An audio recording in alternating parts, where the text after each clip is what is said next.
Hi, my name is Nigel Crough. I am the founder. I am what you may know as Jungle Boii, but I own Jungle Boii Lifestyle brand. First of all, just like to give acknowledgement to the man upstairs, the creator. I just want to say thank you to him. And yeah, second of all, I would like to acknowledge all the traditional owners of this land, you know, all the Aboriginal elders, past and present, all the Torres Strait Islanders, all their elders past and present. And yeah, I'm a Papua New Guinean. I'm not from here, I'm from my own land, but we just want to show respect to all of you. You know, thanks to you guys, we all call Australia home as well. So yeah, just want to give acknowledgement and a shout out to all of them. And yeah, thank you for letting us be on your country. Thank you.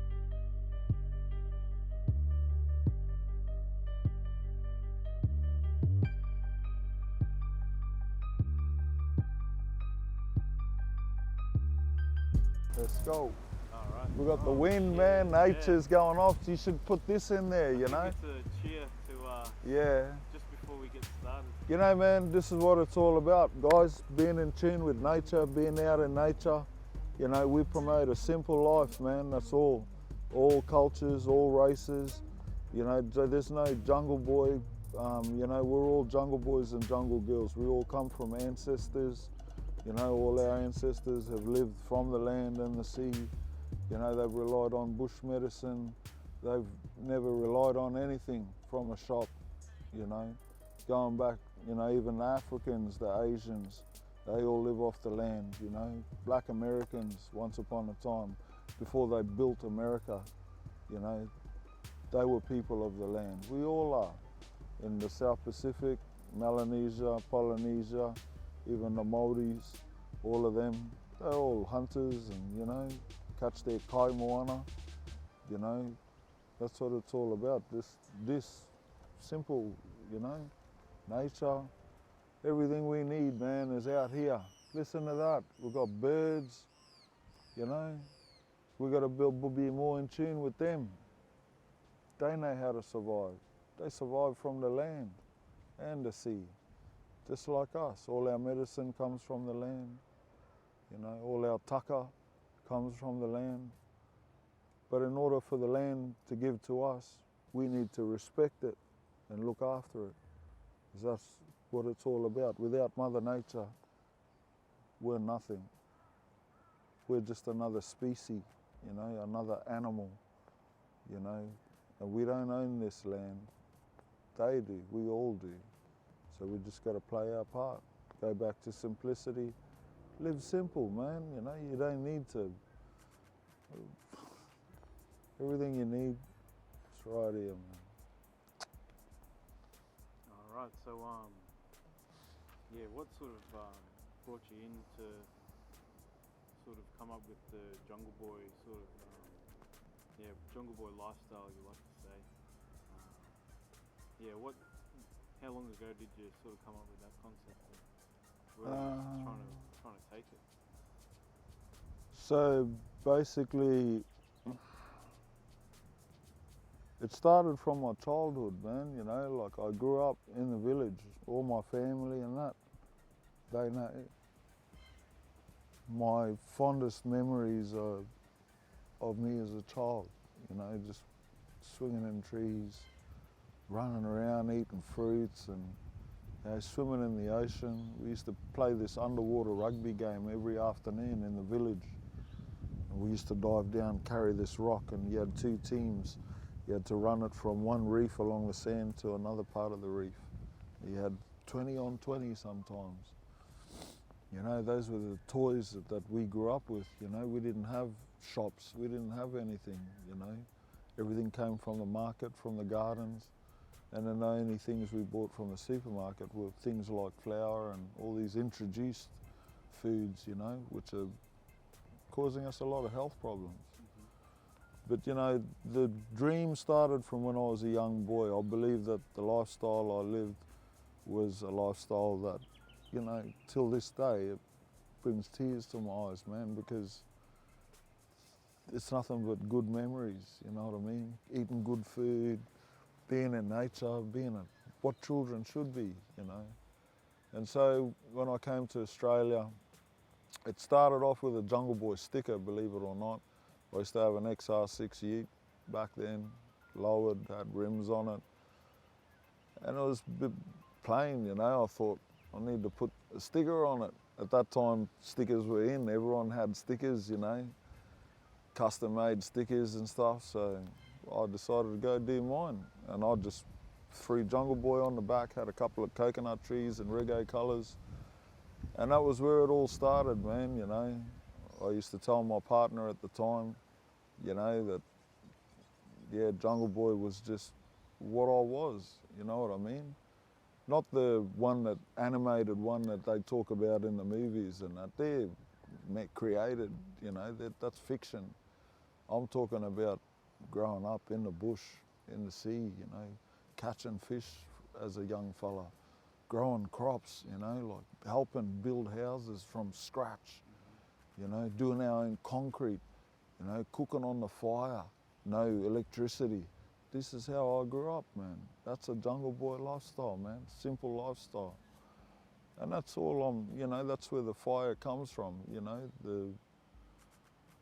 I love my family so much, you know, like every time I go home, my family know I go home all the time, and every time I go to get on that plane and come back overseas, everyone cries, you know what I mean? Because it's always good memories, good vibes.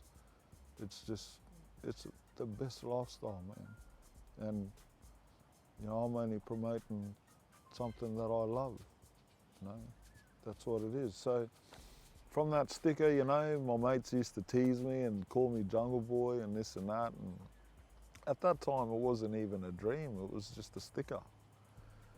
And then time went on and I thought, you know what, I always wanted to be an interior designer or an architect or something. I had always had a bit of a creative mind with music as a young child, you know, art, a lot of things. So anyway, I started getting into, I did my trade, you know, painter by trade, and created transform houses and stuff, colour schemes, different textures. Started doing big jobs, doing my own work, then running work, you know, and then I became in a project management role where, you know, we were building a lot of infrastructure and painting it and running big jobs, you know, up in the Gulf and, you know, up in the Cape as well. But, and you know, during all those experiences, you know, I've been able to experience the Jungle Boii lifestyle, how the Aboriginals live and survive. You know, how I've seen firsthand how they survive and eat and live. And they've taught me bush medicine and stuff as well. Sat around fires with old people, like they call them the dingoes, the leaders out bush, you know, and if they're watching, you know, love you all. Still a gunner, no boy. You know, I grew up with the Jabbergai tribe from Cairns, you know, they're the traditional owners, one of them from Cairns. And they, you know, they were the first Aboriginals I ever met. I've grown up with these people, man.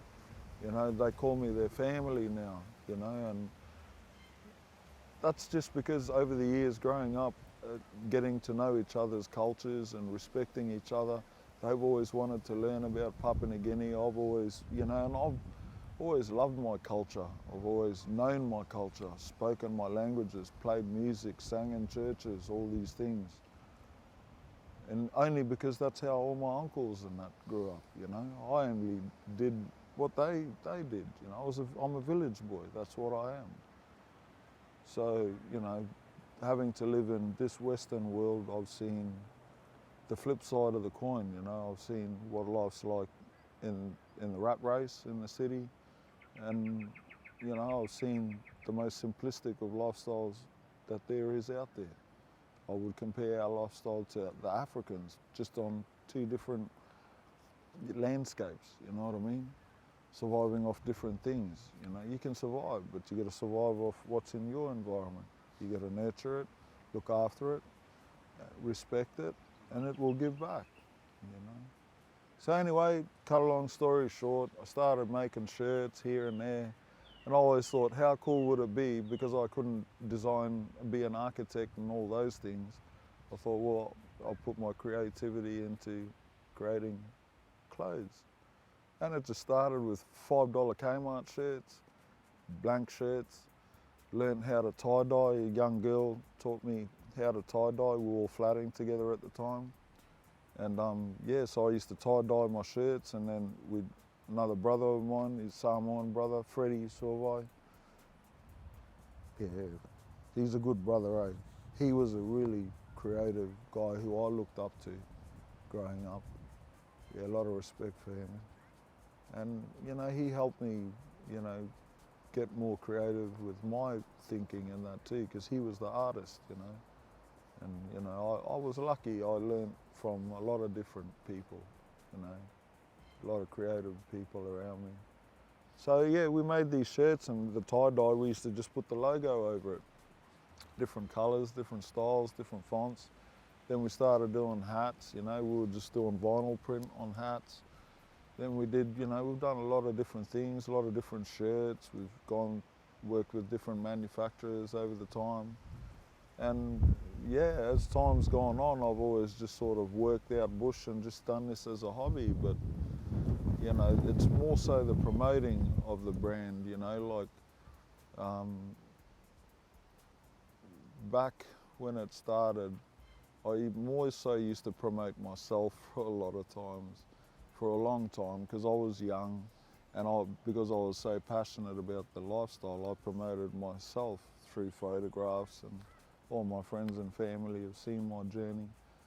But, you know, I've always believed that I came to Australia to get educated, to learn, and I've been fortunate to learn from a lot of people, agriculturalists, you know, leaders, leaders in the community, and even just the, you know, my brothers who I've grown up with in Australia. There's many of them, and, you know, we've all grown up, you know, fishing and hunting, and, you know, I grew up with black fellas, man, you know, and white fellas, you know, everyone, but, you know, I'm a black fella from PNG. So, yeah, man, and, you know, like, I've always promoted it here and there, and, you know, now, you know, a lot of people are starting to know what the Jungle Boii brand is, but I don't think people really understand why we are doing what we're doing. So I guess today, you know, be good to address that and just let people know that, you know, we are doing this for a good cause. Yeah, it's always been about giving back to them at home, you know, like.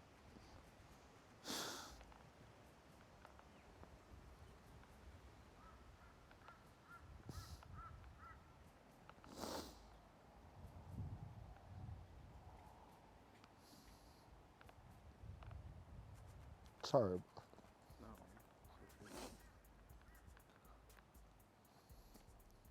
Yeah, I've buried too many, seen too many people die, eh? And so, you know, I've buried a lot of my family. My whole family have. We've been doing it since we were kids.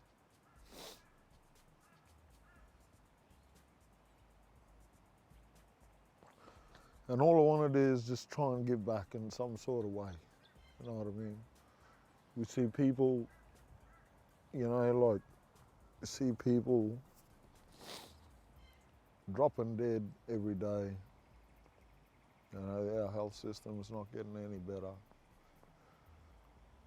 And, you know, got to give respect to the government. You know, they've tried to do what they can. It's a humongous task, man, you know, like, we need everyone to help, everyone to get on board, play their part so that, you know, we can give our people at home, our families, some decent you know, like care. Give them some real services. You know, I don't know how far this Jungle Boii thing is going to go, to be honest, brother. I don't know. But, you know, the power is in the people's hands, you know. All I am is a platform, you know, to sell product.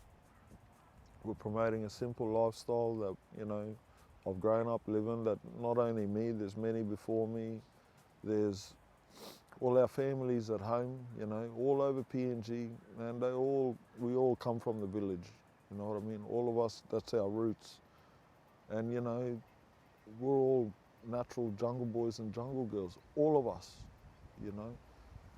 And the brand that I'm promoting is not me. I'm not Jungle Boii.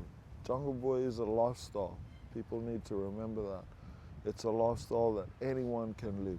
Fijians live off the land and the sea. Samoans, the Tongans, you know, the Kiwis, you know, the Aboriginals, you know, the Aboriginals. People need to give more respect to the Aboriginals and Indigenous people of this country. You know, those people, man, they are carers and caretakers of the land. They protect the land, preserve the land. You know, they are so in tune with nature. They know how to survive, man. They're the oldest surviving race in the world. They have been living from the land since the beginning of time. They are jungle boys too, and jungle girls. Much respect to them. You know, even the Torres Strait people, man, you got to look at them. They've been living off those oceans, man, out there. To live on an island where you can't grow much produce and just live off seafood and that, man, That's crazy amount, man. that's hectic. Yeah, tiny islands that you just like, the only people live in. You know how they create this show, Survivor? Survivor, they put all the food and everything on there for them. They don't have to go far, it's all scripted. Man, out there, man, they're the real survivors out there. They all live on the islands and that. They should make a show about them, you know? And that's what I'm talking about. Yeah, man, I love the Filipinos. The Filipinos are one of my favorites because they're all humble. Their tourists go there, they're safe. They look after their tourists because the tourists put into the economy.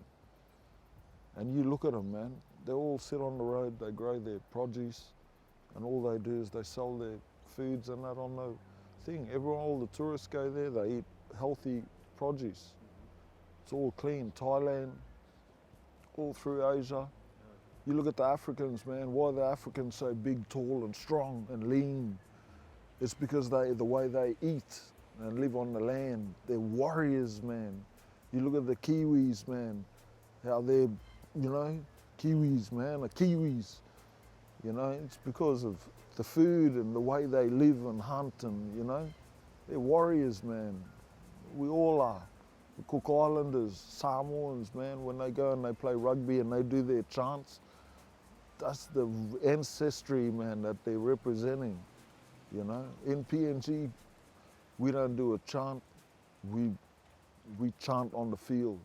That's why PNG people, when they play sport, they go 100 mile, man, they don't muck around. You don't tell them what you're going to do, you show them. That's the way, man. Lead the way. Yeah. We're going to see a lot of good junior development come through in the next 10 years. I'm excited. Awesome to get to that Q pick. That's where I'm a team, bro. Yeah. So, it's good getting there. And then, seeing all them fellas that are just like, man, these guys, if they make at least one team from this carnival and put it out for competition, they'll carve up. Competitive as well, you know? But, you know, we've got to give respect to the other nations too, man. You know, like, they played well too. I've seen the Tongan boys, man. They hit hard and run hard, man. Got to respect them. And the SARS, all of them, man. All of them fellas. Man, all of them. 16-year-olds. Some of them were like 5, 6, 6. I'm like, man, these fellas. I felt like a little kid, man, walking around in the crowd. Everyone's up here, right? Kids don't play these days. Like, man, 16, and like how they play. Like, man, rugby's got a really good future. Yeah. And totally. Like, and I mean, like with the new team coming in, the Dolphins. Yep. I'm jumping on that team. Yeah. Start supporting them. Like, that's my number one. You know what, bro? I'm actually been a Broncos man. I've been a through and through Broncos man since I ever came to Australia. My father hated the Broncos because Alan Langer and Wally Lewis used to be all over TV all the time. Right. Ah, okay. So he used to hate them. And so I followed Dad. I was a St. George supporter, big Anthony Mundine fan. Yeah, right. Yeah, bloody hell. And then my old boy was a Melbourne boy, of course.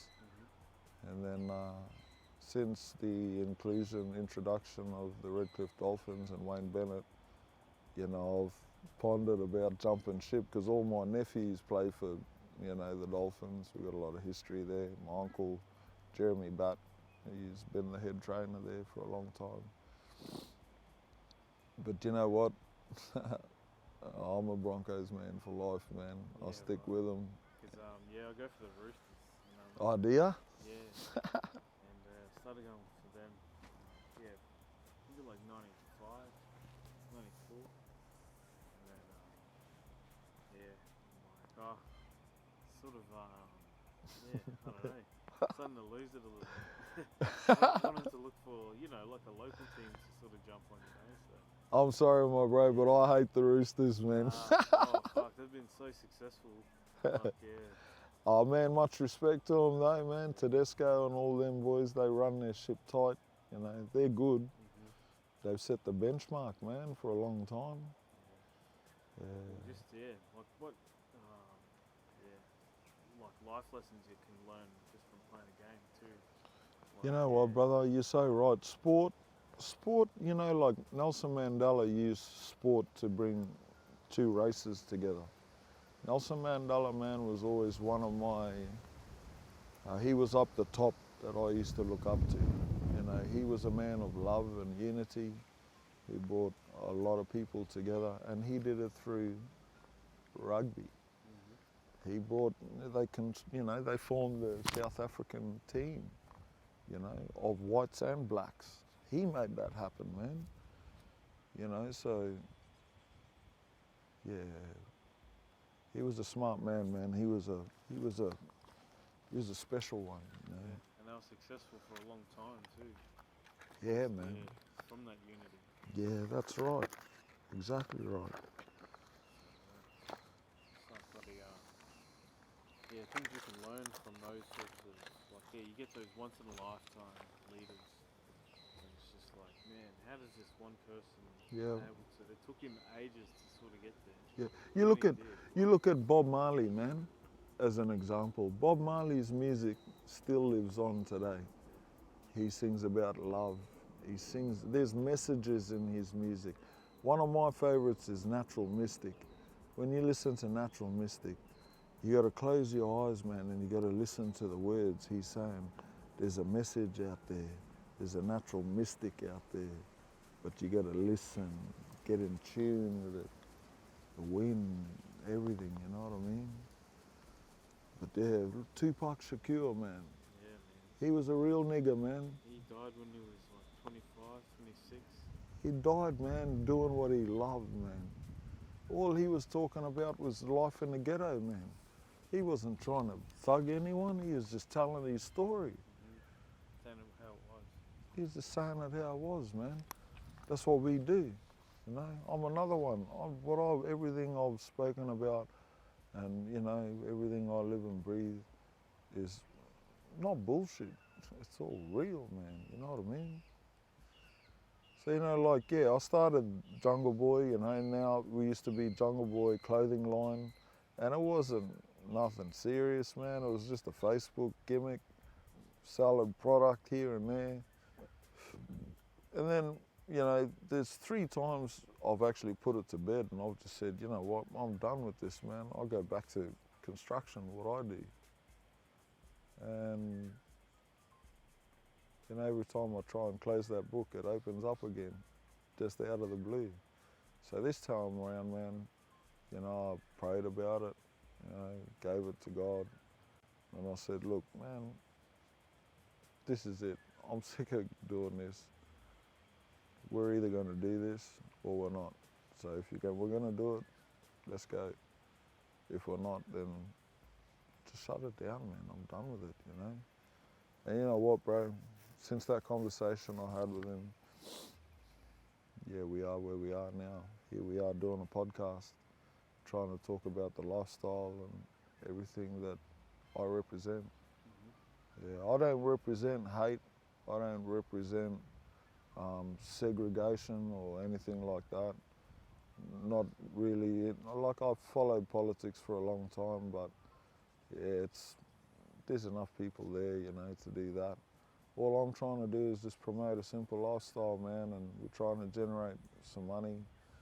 You know, I've structured this thing so that, you know, we have trusts where, you know, the money can go back into community, you know, but in order to go and do these things that we want to achieve, you know, we can give you everything that they want, you know, but in order for us to do that, we need people to get on board and support the brand. Yeah. Buy products, guys, you know, like, man, there's a lot of free merchandise walking around out there, man.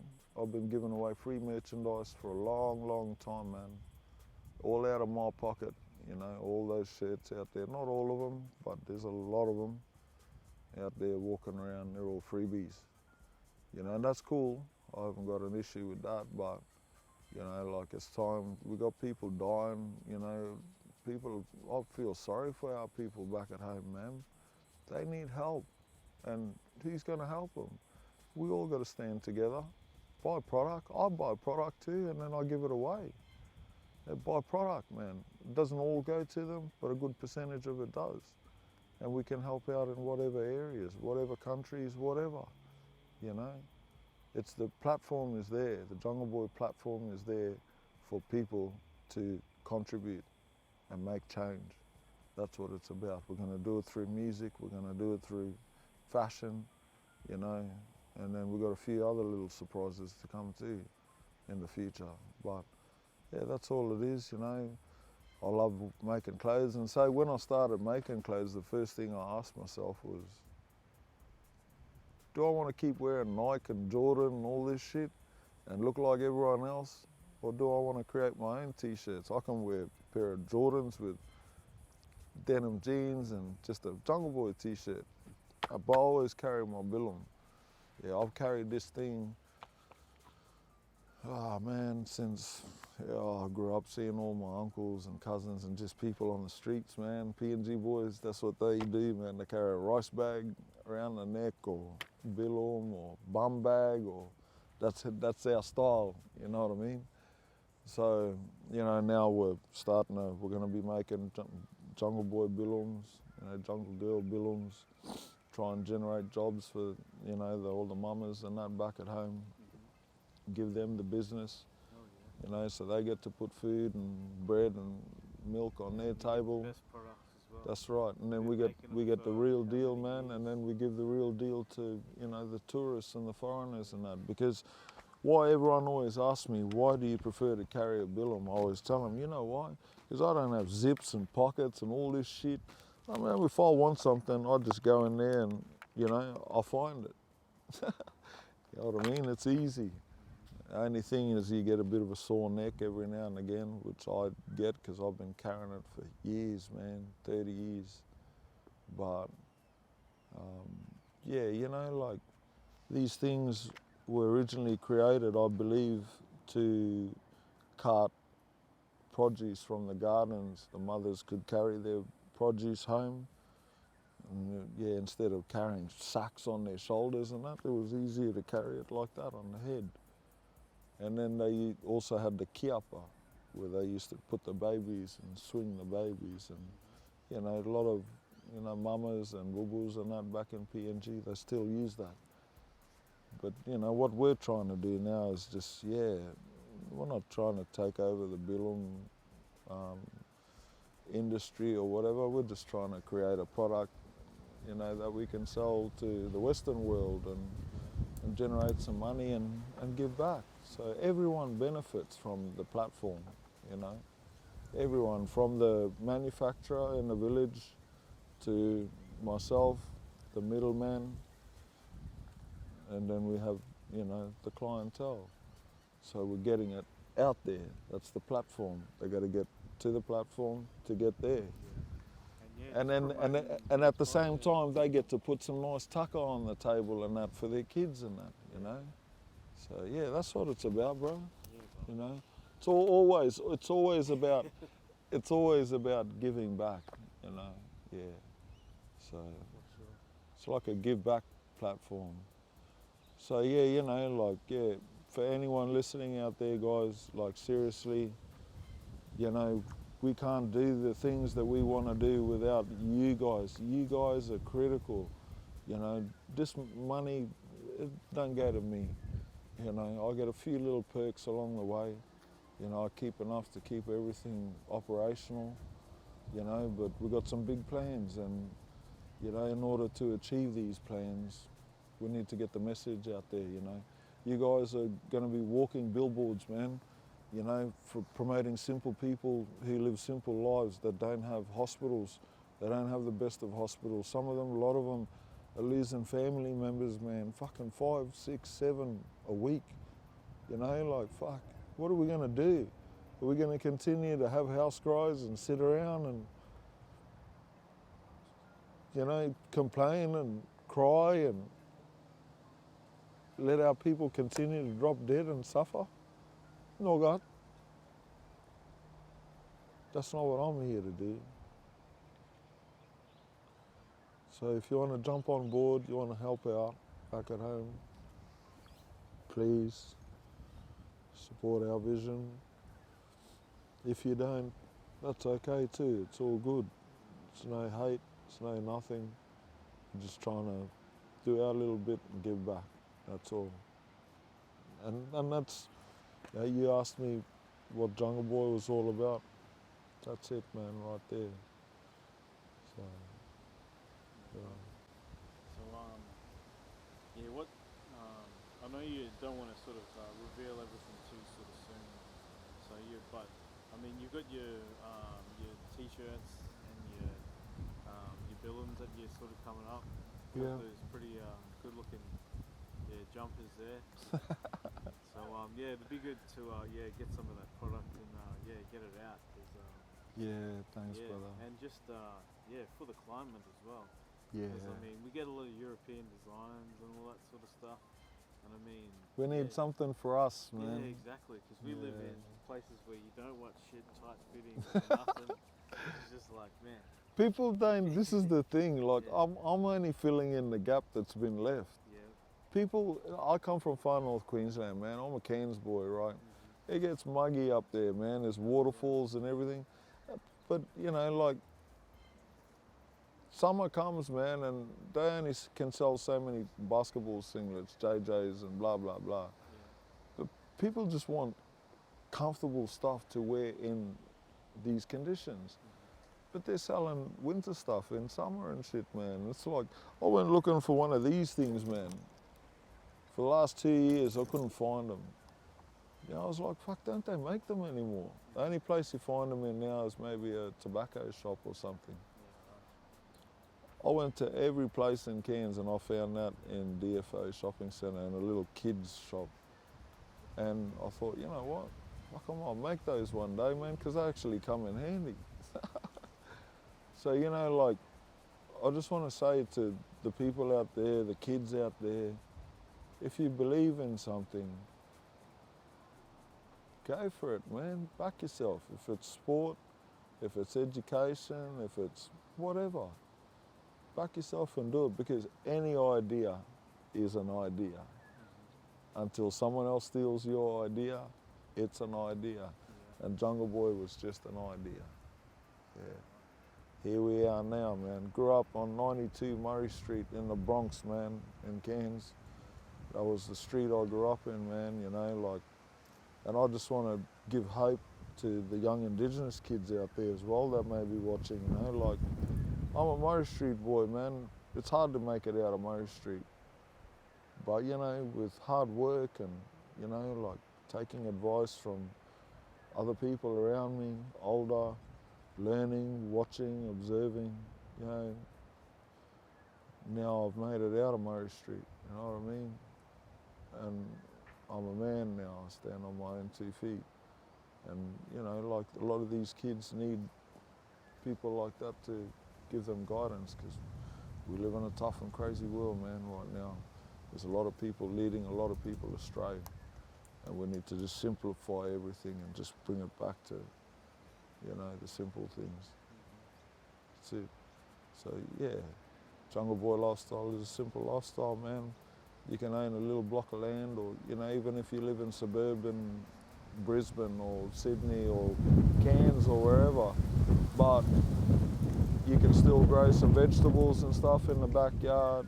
You know, that's the Jungle Boii Lifestyle. These old farmers, we got to remember Australians too, once upon a time, before they were colonised, they all lived off the land, grew spuds and potatoes and had fucking sheep and all that shit, you know what I mean? They're jungle boys and jungle girls too. Now listen to the wind today, man, it's really turned it on, eh? Look at the So trees, hot. man, they're bending. Yeah. Wow. Pretty damn muggy now. Yeah, it's awesome, eh? Yeah, but you know, like, yeah, it's I just want to say thanks, man, my bro, for letting me do this on your podcast. Yeah, I've never really spoken in depth about the whole vision. You know, this vision started over 15 years ago, and it was just something that I was passionate about. It was something that I never gave up on, and you know, we're nowhere where we want to be yet. You know, we've got a long way to go. We've got a lot of things to do, a lot of work to be done. You know, I have a slogan that I put on my shirts: "Walk must go yet." Walk must go yet means the job must continue. You know, there's no stopping. We go, and you know, we're not trying to transform the nation or the world or anything like that. We're just trying to do our little bit, give back, man. That's all. And look cool, man. Wear some cool, real clothing. You know, yeah, man. If you like casual wear, and you know, we're all bush people, man. You know, so our clothing's pretty simple. It's pretty casual, but we use good fabric. You know, we make everything ourselves now, and yeah, hopefully you guys will enjoy our product, man. Hell yeah. Yeah, Going to get some of that. yeah. So yeah. So what's the name? Yeah, talking about Murray Street. That's in Cairns. Yeah, that's in Cairns. Yeah, I grew up in Moorabool. Yeah. There you Just go, from, man. yeah, See? it just got built. We were the first people in yeah. We're all from the hood, brother. Yeah, bro. And there was a drain behind our house. Yeah. And before they had just like those short fences and shit. So yeah, it was crazy because people would just jump the fence and like jump into your windows and shit, and then jump back out. It's like, fuck, close the windows. Yeah. It's like, yeah, shit. Mate, welcome to Cairns, mate. Don't leave your shit open. It's hot. Put the aircon on. Everyone knows, man, you don't leave your keys in your car, man. Lock your car, fuck yeah, you know. Yeah. When you go inside the house, lock your doors, man. Someone's gonna borrow your shit. Yeah, man, and you ain't getting it back neither. Yeah, nah. But you know, like, look at yourself, brother. You know, like, look at what you've achieved. Yeah. You know, Over to Europe and to See? I lived in Amsterdam. See? Yeah, working down south in the Netherlands as well. So I was over there for about 11 months, 10 months in total, because I went to Africa for Wow. four weeks. Wow. Yeah, doing the president's, doing an upgrade on the president of the country. Wow. Togo. Wow. Next to Ghana. So I was there doing an upgrade on this plane. Wow. So when you're flying, it uses a GPS signal, and it's got these maps loaded in there to go, oh, there's a hill here at this altitude, go up. So it'll direct you to go up. Wow. So yeah, we were doing that. They were told it would take 3 weeks. I was there for 4 weeks, and the person I went there with, they were there for another 4 weeks after that. So they were stuffed around big time. Yeah, because like got there and we were like, oh, half the stuff's not even here. Oh yeah, it's coming, it's coming. And then, yeah, just like one thing after the other. Like, man. And yeah, trying to get our shit from Europe into Africa, Yeah. parts and shit. But see, brother, like, and that's exactly what I'm saying, you know, man. If niggas like us can get out and do something, you know, we're not trying to. First generation Australian. Yeah, Like, yeah, you were like, yeah, this is you, like, coming to Australia and yeah, man. making it. So, like, yeah. And that's why, you feel know, lucky, you know, like, yeah. we need. That's why people need to show more respect to the Aboriginals and the Thursday Islanders, because this is their land, their country. We don't own it. We're from PNG, but because of them, you know, we get to call Australia home too. Yeah. But this is their home. You know, this is their home. Yeah. But yeah, what a beautiful country it is, man. You know what I mean? And see, most of us Papua New Guineans now, there's a lot of connection between Aboriginal Australia, Papua New Guinea, the Torres Strait Islands. There's a lot of connection there. We all come from the same root, same people, you know, but that history people haven't really elaborated on, you know. And that's not my job to do, that's for them to do, you know what I mean? But yeah, there's been a lot of storytelling over the years around fires and, you know, with all my brothers, especially in Cranda, you know, in far north Queensland, Cairns. I've grown up with, you know, they're all cultural men, they're educators now, all credible and respectable people, have their own corporation now, own their own land and everything. And, you know, I grew up and was adopted in by these people. They're family to me, and, you know, I've heard so many stories. Trust me, there is connection there. The Aboriginal flag is red, yellow, black.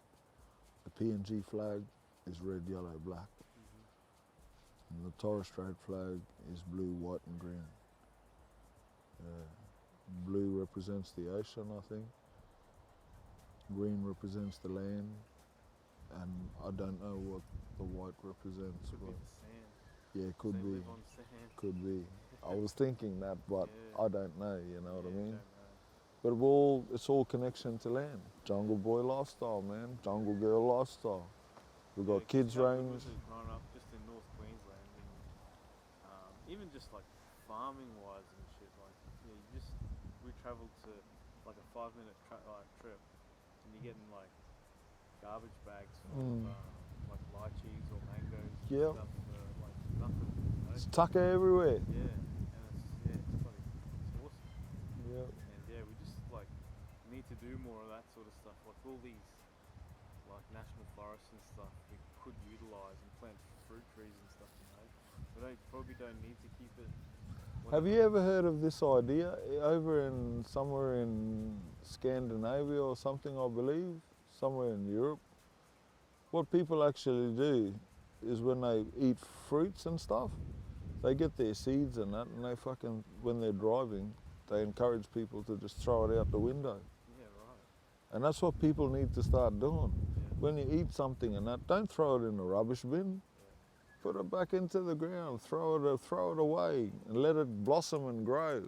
You watch the world, man. The world will be full of tucker. The land, man. People are the land, brother. How crap was it when fucking COVID kicked off, and then all these supermarkets were stripped bare and shit? All you have to do is go for a walk into the bush, man. Like, how can't you fill up the road? You get free mangoes, you get free everything, man. And that's like, you know how they locked us down? Maybe it locked us down so we didn't go raid the farms and shit. It's just like, imagine that. It's just like, oi, put them in their house because their fucking stores are fucking shut. Keep them in their house as long as possible until the fucking stores have food in them. They're fucking, we're like bloody sheep, man, being herded around, eh? Just got locked up because they didn't want us to go to Farmer Joe. Here comes the mustering crew, let's get them in there. Just pulling your bloody car up and then you get it straight from the farmer into your car and then you drive home. They want to stop you from doing that. But you know what? People are so freaking oblivious, man, because they're caught up with Netflix and, you know, Instagram and Facebook this and Facebook and Instagram is supposed to be there for, you know, like winding down time when you kick them back, whatever. Now, man, people live their lives in these things, man, you know. I'm in it all the time, man, with work and I that. think we've got to use that to the advantage too, and get like the content. Yeah, seeing you've been That's like how, posting and that's stuff. that's why we're here today, Yeah, man, my we bro. just got to get our content out there. We got to get our content out and just let people know, you know, what we're doing. Like, I have these discussions with so many people, man, around Australia. Met so many beautiful people and friends. There's a lot of haters along the way too, but you know, shout out to them. But you know, like, you share information with one another. You know, you learn from one another. You don't need to go and do a degree in anything. You want to learn, man, ask questions, ask the right people. You know, they will teach you. There's many teachers out there, man. You don't need to pay for a tutor. Just go find someone, man, that cares. That's how I learned all these things, you know. But anyway, yeah, it's cool. I need to get out into the open more because I've been doing the same, just like inside, trying to just learn all this shit, you know. You know what, brother? What I do. I'm glad I'm at where I'm at now to be able to just take it outside, you know. Yeah. Wherever. Because I'm like, man, because I need to be able to, and this is like the perfect opportunity. I called it on site because I want to be on site. Yeah. I don't want to just be at my home all the time. Yeah. I want to be out. That's in the it. crowd, talking to people. Yep. Yeah, and the same thing too. Trying to get like because I've been looking at the media for how long and going, man, these people don't talk about like things Real I care things. about. These people are just talking shit to like to get eyes on, and they do university degrees about it, you know, to learn how to say it properly, to gain all those listeners and shit. It's like you're teaching these people over a 4-year period, Brainwashing them. how to do it all. And it's like, man. So it's like, well, I'm not going to go down that sort of thing. Like, I've fucking watched a lot of shit in my lifetime, you know? And I know what I like. I don't know. I'm not going to say what I like, but what I think feels good, like, and what should be sort of shared, sort of thing. And it's like, it's that we can do it all ourselves. Like, we all are platforms, man, brother. You know what I mean? I like to do my own shit. Like, even fixing my own car and stuff. Like, I used to I do all my own like servicing and shit like that, and brakes and I don't think it's. Can you service mine?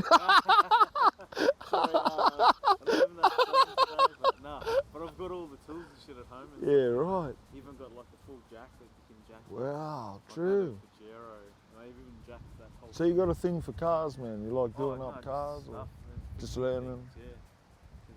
Awesome. Yeah, started my apprenticeship in like an instrument workshop, so all the stuff that come off planes and stuff like that. Wow. Yeah, we pull it apart, fix it all, test Wow. it, like do it. So you're an aircraft engineer, are you?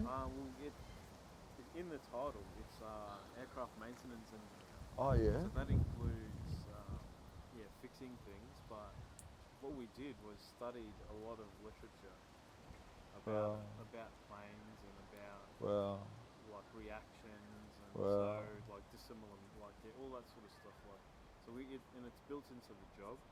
So it's Smart like, man. everything that we're doing has like consequences, you know. So you need to know the best way to be safe. So it's like it's literally life and death, like sort of stuff. Yeah. So it's you need to do it to the best degree possible. But at the same time, they're able to use a lot of chemicals and stuff in that industry because you can't replace it with something safer. So it puts the workers at like a lot of risk. There is like the PPE and all that sort of stuff, and they push that hard as, you know. So it's like the mining industry, you know. It's like you have to have safety as number one. Yeah. Like, and that includes the people working in it. Yeah. Hectic, man. Man, it's good. Like, it was a good industry to sort of cut my teeth in and that. But it's sort of a lot of racism and all that sort of shit because it's like a white man's world. Yeah, so they just say and do whatever they want most of the time. There's no equality there, man. Yeah, so There's no it's starting recognition. To, yeah, it's like starting to like balance out, and even like bringing women in and stuff. You know, it makes a huge difference to like the workplace culture. Yeah, It's just absolutely. and we that's all like, belong. As you were saying, in Liberian, you need the balance. Like, it can't just be like full one way. You need that like equilibrium. Everyone's got to be on the same level, same path, and then we all fly together. Yeah. Know what I mean? Yeah. And That's I think how it like should be. you sort of do need to expose the limits of the outside as well, because we have been seeing it with like this during this COVID period. You know? We've seen like the hard, in one direction and then hard in the other direction. It's like, man, there's a simple solution in the middle, and it makes more sense than like what we're currently doing, which is like just keep on pushing people apart. It's like and media has been used as like a crazy tool, and that includes social media. Like, but we're gonna start using that to our advantage and stuff. You know? That's even like getting out of the social media pages, because that's where everybody sort of stops. It's creating our own websites and things like that. That's right. So, Yeah, but oi, bro, shit, bro. totally agree, man, my bro. 100%. Yeah, that's it, man. It's simple. You know. Just you can do everything yourself. There was a saying. I forget who told me this saying, but there was someone a few years back, maybe when I was working out bush, and he always said, "Remember the saying, KISS, KISS." I said, "What does that mean?" He said, "Keep it simple, stupid." I said, "Oh, all right. Yeah, I'll remember that." yeah, for sure. He was an old bushman that told me that one. Yeah. But yeah, you know, we're all platforms. We are all platforms. And in order for us to make global change, you know, bring some, you know, goodness to all the children and that growing up, we have to have good platforms. I'm only one. We need many, all different types of platforms doing the same thing, you know? Just trying to put some love and trying to restore this world, man. This world's turned into a shithole. Look at it, man. We can't even fucking go to the fucking park anymore. You know, like, that's not the life I fucking grew up with, man. It's not what I signed up for. I signed up to be free on my own land. And that's the way it should be. That's it. Free not to go and do anything illegal or anything, just to sit down on my own land, man, and just have a cup of tea, you know? Get out and do shit. Yeah. Like in Melbourne, like have they been locked up for nearly a year? I know. Like, that's nuts. I know. New Zealand's been locked up for 3 months. Yeah. You know, man, it's crazy. I hear these people, man, people are in pain, brother. People are suffering, missing their loved ones, you know. I'm missing my loved ones too, man, back at home. I can't go home just yet, you know, otherwise I would have been home already. Yeah, COVID's going pretty bad over there, you know, because they just don't have the hospital sort of. We don't have the manpower or the facilities. Yeah. You just want facilities and all that stuff. Start buying some product, mate, and help. You know what I mean? Yeah, that's it, man. No more to say. Alright, yeah, too easy. Yeah. Cheers for the chat, man. Oi, pleasure, man, my bro. Yeah. Very professional, very proud of you, man, and all your achievements. Keep going, brother. Let's brother. go.